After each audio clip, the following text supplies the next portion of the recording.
Hey y'all, welcome back to my channel.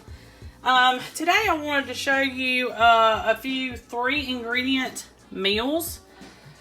And we're probably going to do several videos like this. Condiments and stuff like that won't count. But in some cases I guess they could, it just depends. But today we're going to do one called Yummy Pork Chops. And so this will help you. I don't know if you have this, but I always have this huge thing of Italian dressing in my fridge and nobody eats it.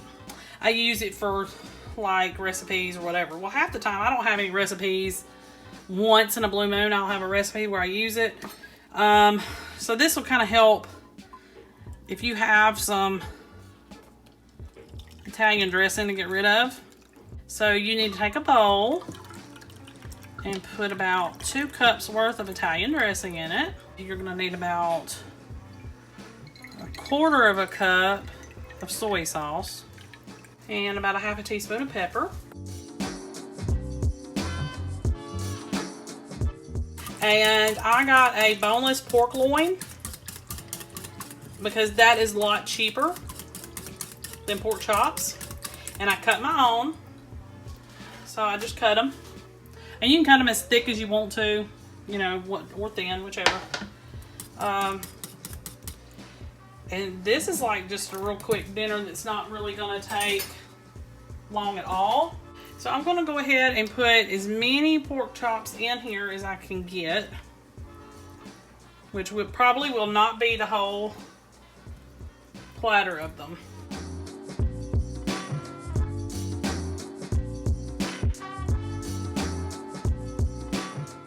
I'm just going to put that little bit on there and then do the rest of them with the marinade I have left over. So that's it.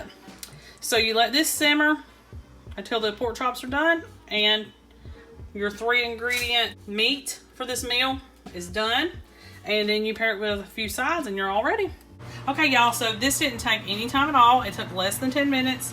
And I basically cooked it until it was done, of course, but the sauce will kind of bubble just a little bit, but it's perfection already. You can go ahead and take it out. It's boneless, so it doesn't take long to cook at all. And if I were you, I would always use boneless because it's just better. But I'm going to pair this with green beans and it'll be time to eat. We are going to work on another 3-ingredient meal. This one's called brown sugar Italian chicken. So you're going to need Italian dressing mix, and it comes in a box like this. Walmart does sell the individual envelopes, at least at my store, but I always just buy a box because you can use it for many purposes besides dressing. So you're going to need about 1/2 cup of brown sugar, and then you're going to need this envelope. I'll mix them together.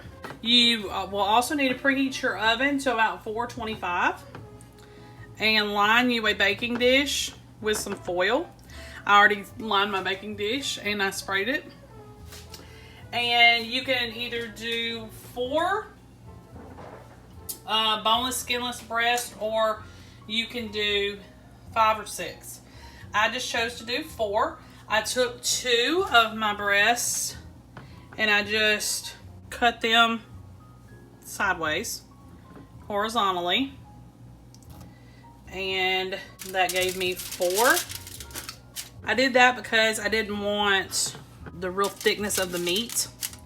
And then I used my smaller little pan, my smaller little 2-quart oblong pan to put it in. But if I was doing 6, I would definitely use my big 9x13. We're going to go ahead and put the remaining brown sugar on top. Now you're going to cook this for about 20 to 25 minutes. At 425 degrees. You need to keep an eye on it now because this sugar can caramelize, or will. And then once your chicken is done, then you're going to turn on the broiler and you're going to broil it to caramelize this. That you're going to have to sit and watch the chicken because it will burn. All right, let's get this in the oven. 425 for 20 to 25 minutes.